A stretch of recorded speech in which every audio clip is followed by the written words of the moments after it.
Il faut que les gens arrêtent avec un discours qui veut que dès que tu dis qu'ils ne sont pas bons, parce qu'ils sont de l'opposition, dire ah ouais, il est de l'opposition et il nous combat. Monsieur, je suis de l'opposition, je combattrai tous les mauvais opposants. Il faut que ce soit clair dans les esprits. J'étais dernièrement sur un plateau de télévision avec le président de certain Bilon, où je crois il doit s'appeler Bilon, président de parti quoi des Camerounais. Il vient là, et comment fait ci, et comment fait ça. Je lui ai demandé, monsieur, vous avez déjà été aux élections? Hein? Parce que insulter Elekam, critiquer Elekam ne doit pas être un fonds de commerce.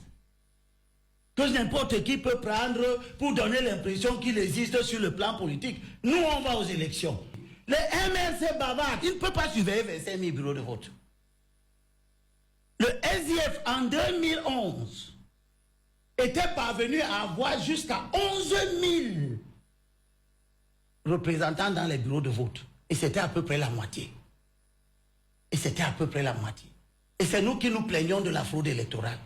Si nous-mêmes nous ne sommes pas capables de surveiller les bureaux de vote, ça veut dire que nous ouvrons la porte à des dérives qui vont nous faire mal, qui vont nous faire échouer aux élections. Vous avez compris. Donc, la question d'une stratégie électorale de consensus s'impose. Et tous ceux qui sont en train déjà de créer les conditions pour qu'on ne soit pas proche du consensus, comme je vois, M. Nietzsche s'en va dans le congrès d'un parti où il est invité et prend sur lui de parler au nom de toute une opposition qui n'a jamais consulté. C'est une dérive extrêmement grave. D'accord, on vous a compris, on aura le temps, d'en parler. Je termine en disant... Oui, très rapidement, Abel Imbidover. Je suis d'accord avec l'avertissement qui émane de Cabral Libé.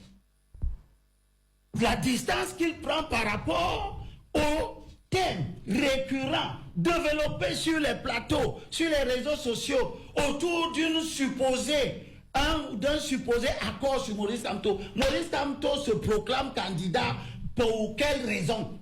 D'accord. Alors que Maurice Kamto est au cœur d'une controverse que lui-même a créée. Sur sa capacité à être investi par son parti. On doit avancer, permettez aux autres de s'exprimer également. Que les gens sont en train de s'amuser de nouveau avec la question de la stratégie de large consensus qui s'impose à nous.